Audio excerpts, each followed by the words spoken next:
Welcome back, Birdman Bets, on this Sunday, Memorial Day weekend Sunday. Welcome back.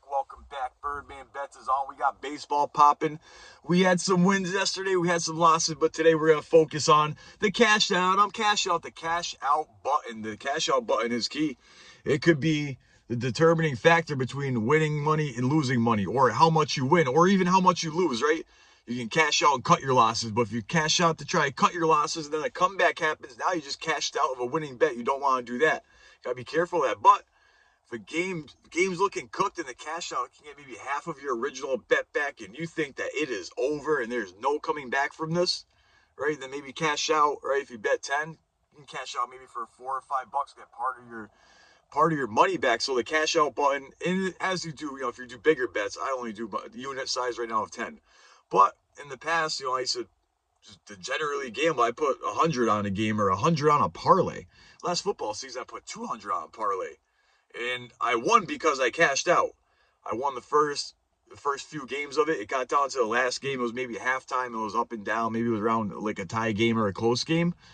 So on that, like that $200 bet, I hit the cash out button. I made maybe 150 profit. I got $350 or so back, right?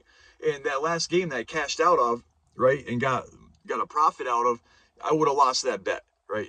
And other folks at my job that follow that bet during football season, some of them cashed out and were high-fiving a win of over $100, and some of them did not hit the cash out. They got greedy. They're trying to go after the whole payout, which is all right, but sometimes you got to figure, do you want to lose minus 200, or right, do you want to get that 200 back to your original bet and just maybe make another 100 or maybe another 150, or depending on what the cash out's going to fluctuate the whole game. Every hit, every run, every score is going to fluctuate up and down. So you got to catch at the right time. You got to cash in and out of games at the right time, and it's tough.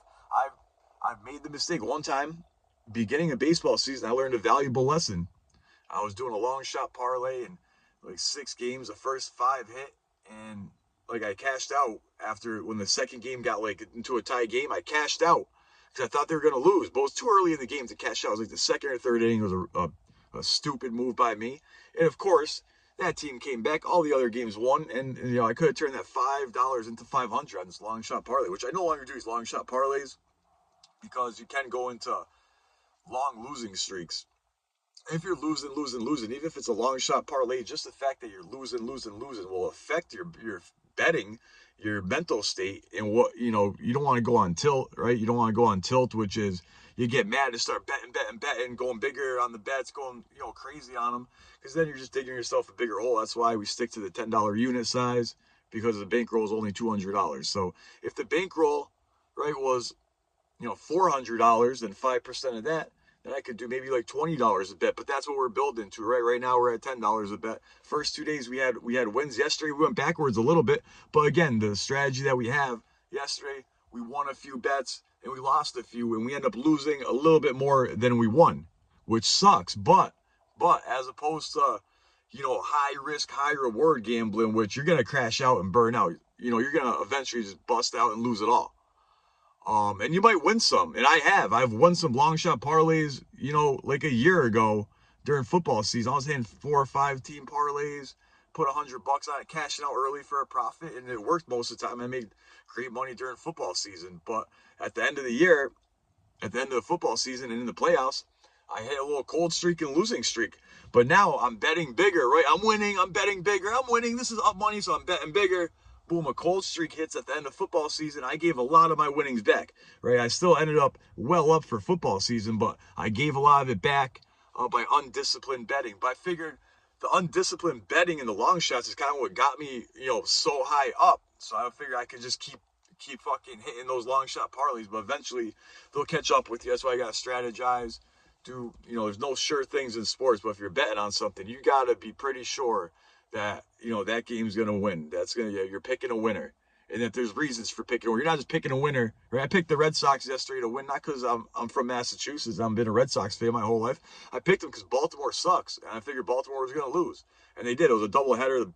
The Red Sox beat them the first game that I bet on, and then I did an undisciplined bet. The second game I did a live bet for 1 unit, $10, and they lost it 2-1. It was a close game, but they lost. So should have should have not gotten greedy, stuck with the one win in the morning, moved on to the next day. But no, I decided to give a whole unit back and give $10 of it back. So, that's on me. And that's why I say yesterday being up a little, I was down a little. There's a couple undisciplined misfires like that went me from being, in the profit for a third consecutive day, the first 3 days doing this, into profit day one, profit day two, and yesterday a small loss. I'm still a little bit of profit overall, right? Overall from when I started 3 days ago on a $200 bankroll. So you don't have to. Um, I'm up a little bit still, right? But now today it's like, oh, if I lose a little bit today, I might be down to even or worse. But if I win today, I'm a little bit up. I can go to more up. So I'm not doing these high risk, high reward crash out bets. We're going what I think is safer bets. And let me tell you one thing: there's no safe bet. I used to think if the odds were minus 400 or 500, there's no chance that could possibly turn out against the favorite team. But I'll tell you what, sports are crazy, and it does turn out that way. You're not going to make money betting on solely on minus 400 picks, right? Maybe you do a -2 or a minus. I'd say maximum. Anything that's a -4, I'm not doing a straight bet on. I might throw it in a couple team parlay to help the odds out, but I'm never doing minus 400 on a straight bet because you'll lose one of those, you'll have to win like 4 or 5 just to get back to even. So oh, that's just my strategy. You got to strategize this shit. It's all about odds and percentages, and I study it. So, Birdman bets. Try to get back in the winner's circle today. We got a little 2-teamer. We got the Red Sox again because they're still playing Baltimore, and Baltimore's pitcher, this guy Creamer, whatever his name is, he sucks.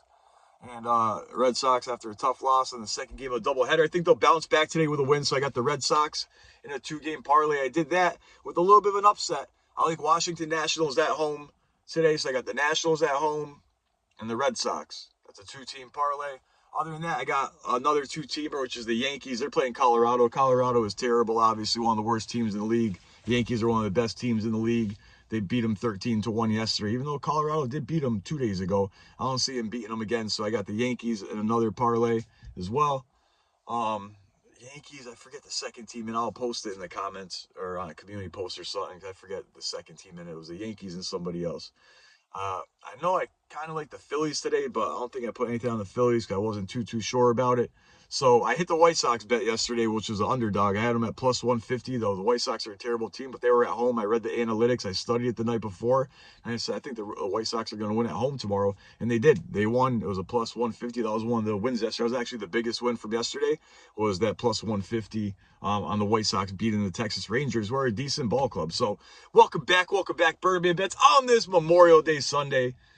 If you have a gambling problem, call the Gamblers Hotline. Never chase your losses. I'm talking to you, Birdman.